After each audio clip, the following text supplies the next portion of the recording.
Hello and welcome. This is going to be a lore reading. We're going to find out what we've learned by... it's just been kind of a random collection of stuff that we've done. But anyway. Codex. Nothing on creatures. Nothing on items. Places. The Anderfels. The Anderfels are a land of shocking extremes. It is the most desolate place in the world, for two blights have left great expanses of the steppes so completely devoid of life that corpses cannot even decay there. No insect or grub will ever reach them. That? Yeah, that's something I heard about with Chernobyl, where apparently there are like leaves that have lain there since the disaster happened because everything was killed by the radiation. It is a land filled with wonders like Merdane, with its gigantic statue of Our Lady carved into its face, her hand outstretched and bearing an eternal flame, or Weishaupt fortress, with its walls of living rock towering over the desolate plains below. Walls of living rock. Never knew rock to be living. The Anders, too, are people of extremes, the most devout priests and the most deadly soldiers, the poorest nation in the world and the most feared. From my pursuit knowledge, travels of Gentry Scholar by Brother Genitivi. And that's all for places. Lore. Maker's first children. The Maker's first creations were the spirits, glorious beings that populated the many spires of the Golden City, and the Chant of Light says that they revered the Maker with unquestioning devotion. The Maker, however, was dissatisfied, although the spirits were like him in that they could manipulate the ether and create from it. They did not do so. They had no urge to create, and even when instructed to do so, possessed no imagination to give their creations ingenuity or life. The Maker realized his own folly. He had created spirits to resemble him in all but the one and most important way. They did not have a spark of the divine within them. He expelled all the spirits out of the Golden City and into the Fade, and proceeded to his next creation, life.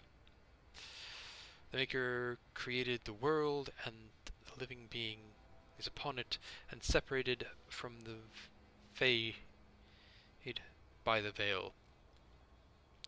His new children would be unable to shape the world around them, and thus would need to struggle to survive. In return for their struggle, the Maker gave them the spark of the divine, a soul, and he watched with pleasure as his creations flourished and showed ingenuity that he had hoped for.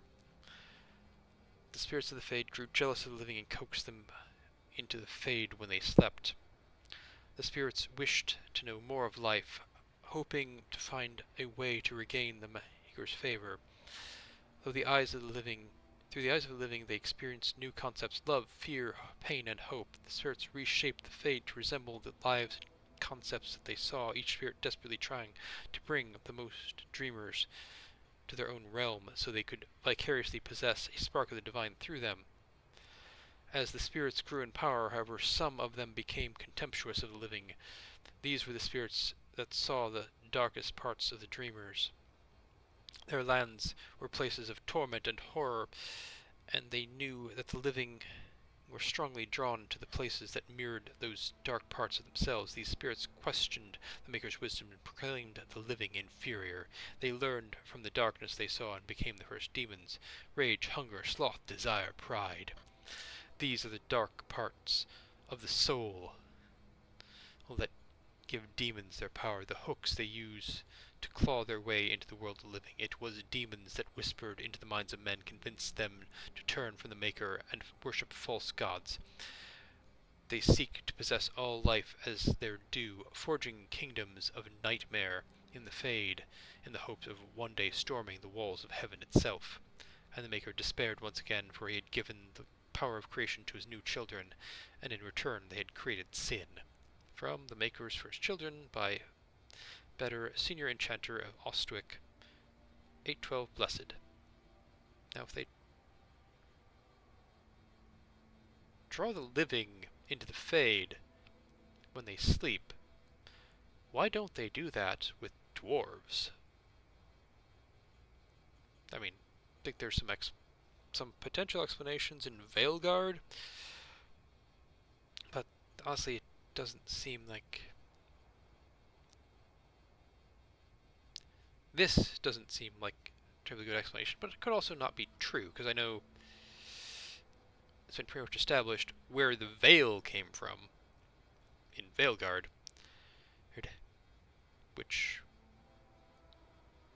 I mean, there's still the question of who exactly this maker is, if he even exists. History of Kirkwall, Chapter 4. The Threnhold family assumed its foreboding control of the city at the very onset of the Dragon Age, less than a week after Merrick Theron retook the Freldon throne from Orlais. Since this was followed by a civil war in Antiva, the much-maligned Three Queens era, and a coup in the Tevinter Imperium, many thought that the Dragon Age would bring devastating change. Perhaps this was a hasty estimate, but it was true for Kirkwall. Viscount Chivalry Threnhold. First name is Chivalry? That's strange. Was a vicious thug who took power through a campaign of intimidation, and his son Perrin, who succeeded him in 914 Dragon, was even worse. Taxes were crippling, and Perrin Threnhold used the ancient chains extended from the twins standing at Kirkwall's harbour, unused since the new Exalted marches. I feel like they probably wouldn't be useful. They probably need to be constantly maintained. To block sea traffic and charge exorbitant fees from Orlesian ships, the Empire threatened invasion following the closure of the Waking Sea Passage, and for the first time the Chantry used the Templars to pressure the Viscount. Until that point, the Templars had done nothing to counter the Threnholds, even though, as the largest armed force in Kirkwall, they could have. Yes, but that wasn't really their purpose. Their purpose is to guard the Chantry.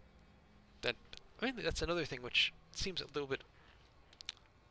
They don't really go into in Dragon Age, is that the Templars are only seen as controlling mages, guarding the Circle of Magi, but they're supposed to be a militant order that guards the entire Chantry, and logically, a normal Chantry, just, basically you're like a villager city church, if it doesn't have a circle attached to it, would not need Templars who can counteract magic. They just need guys who know how to fight. Knight Commander Gailin, its only written comment was in a letter to Divine Beatrix III. It is not our place to interfere in political affairs. Yep, I think there are a number of holy orders in our world that are supposed to not really get into politics, only religious affairs, but ended up being political anyway, because they ended up controlling a lot of land. We are here to safeguard the city against magic, not against itself. The Divine, as a friend of the Emperor, clearly had other ideas.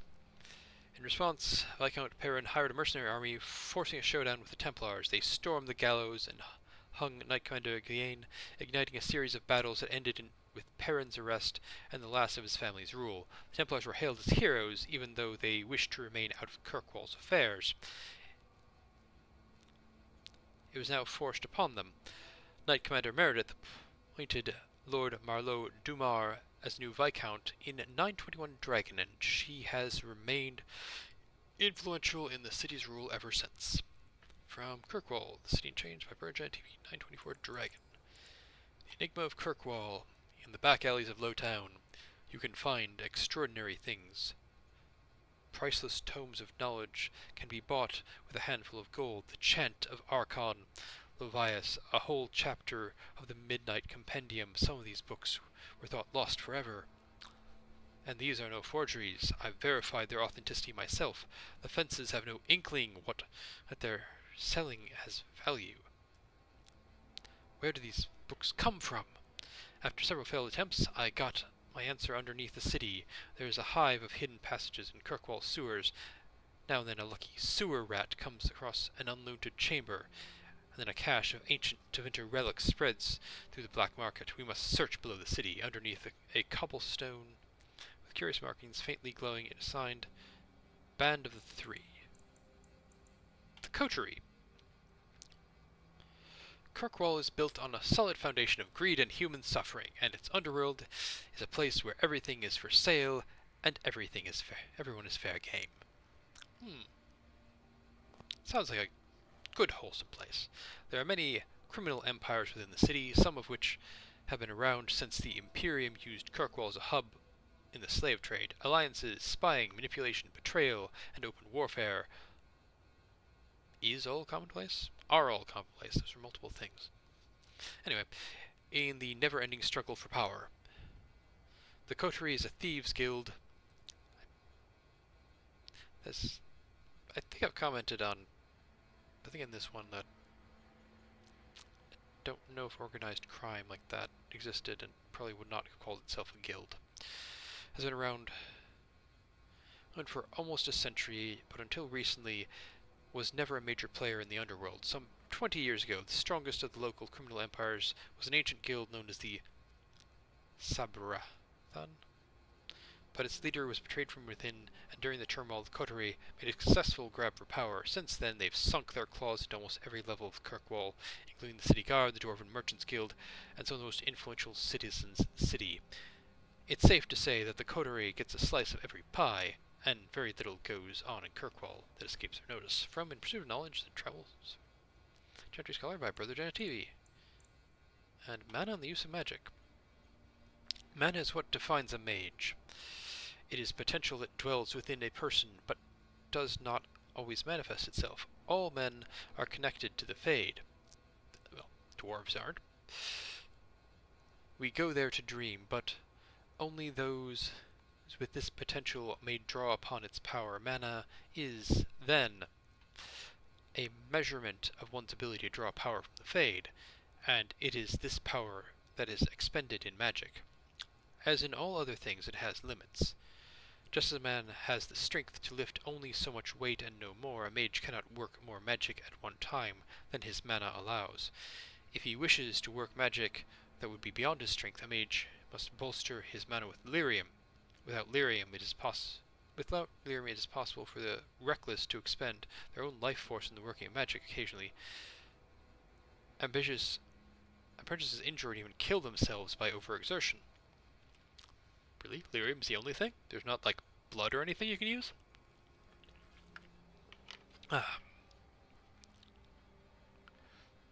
From the lectures, the first enchanter, Wenceslas. The Tranquil. The Tranquil are the least understood, but most visible members of the Circle. Every city of respectable size boasts a Circle of Magi shop, and every one of these shops is run by a Tranquil proprietor. The name is a misnomer, for they're not tranquil at all, rather they are like inanimate objects that speak. If a table wished to sell you an enchanted penknife, you could pass as one of these people. Their eyes are expressionless, their voices monotone. Incomparable craftsmen they might be, but they are hardly the sort of mages that put ordinary folk at ease. From In Pursuit of Knowledge, Travels of a Chantry Scholar by Brother TV. I mean, yeah, from the sounds of it, the Tranquil, it cuts off their connection to the Fade, their ability to use magic, and also their emotions, which, yeah, pretty terrible thing to do to a person. Anders. Magic is a tool, the same as a bow or sword. Would you cut off a child's hand to ensure he never wields one in anger? Anders has a rocky history with the Circle of Magi, taken from his family when his talents first manifested. Anders was still a boy the first time he ran away from the Circle, recaptured and returned dozens of times. For some reason I feel like I've got an impression in past ones that they'd probably just have killed him or made him tranquil for that. Anders was still considered only a reckless scamp by the first enchanter, Erfing. We didn't see him at all. So,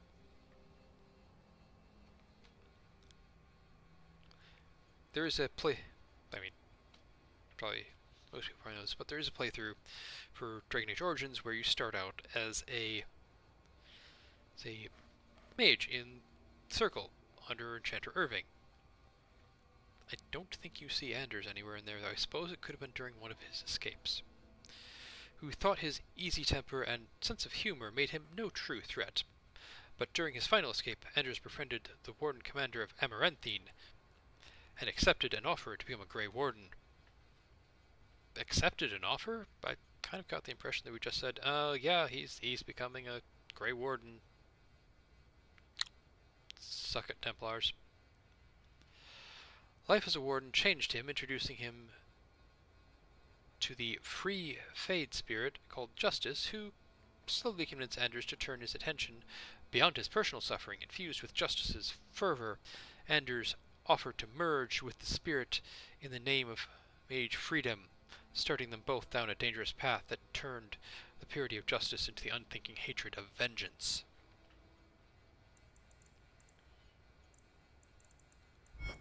There's notes. And that's it for this one.